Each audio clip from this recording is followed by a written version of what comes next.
Back here at 9:44, you've probably heard about ChatGPT by now. It's an artificial intelligence, basically a computer program which simulates human conversation not only in voice but in text form like speeches or term papers.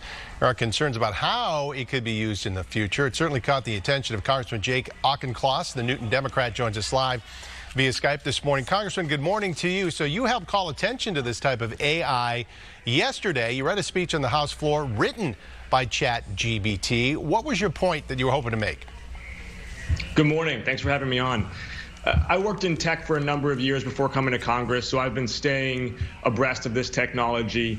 And as one of the youngest parents in Congress, I'm especially attuned to developments that are going to shape the careers and futures of the next generation.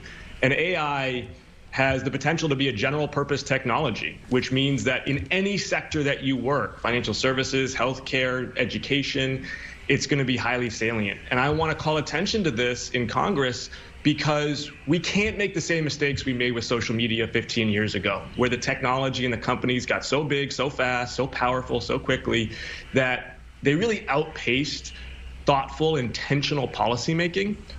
This can be a tool for good. This can empower and amplify creativity and productivity, but we need to be purposeful about what we want it to do for us. You made your point also by putting out a tweet. We're going to take a look at it. This was written and generated by ChatGPT as well. I mean, it looks like a regular tweet, a human tweet, if you will. And that's a concern, isn't it, that people just can't tell what is being generated here by AI? That's right. We're already seeing this with K-12 and university education, where administrators are concerned about students using this to plagiarize content. We're going to have to update the operating system of a lot of different industries to account for the fact that this technology is really good. And I got to tell you, having seen sort of the next wave that's coming this spring and summer, it's going to keep on getting even better really fast. We have got to stay abreast of this development and get ahead of it. Two ways to do that.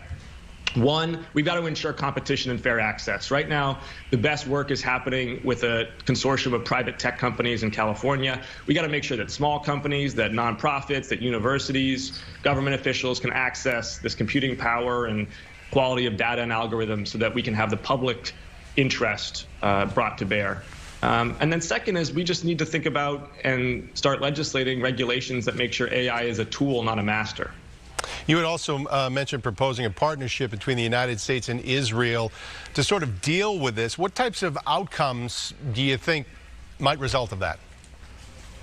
I proposed a center of excellence between the U.S. and Israeli governments, and it helps advance what I was just referring to, which is public access for the Commonwealth, for the general interest, to ensure that it's not just big tech companies that have the computing power, that have the algorithms, that have the quality and quantity of data, that we can partner with other governments to create best practices that everybody can share in and help develop. Because I think putting these applications and ethical guidelines around the technology early is going to be critical in making sure that it works for everybody. Well, AI is certainly worth keeping an eye on. And Congressman, just for the record, we want to confirm that none of our conversation here was generated by artificial intelligence. I can confirm that on our end. On my end as well. You're just getting human intelligence here for what it's worth. All right. Congressman Jake Auchincloss, appreciate your time this morning, sir. Thank you so much for joining us. Likewise.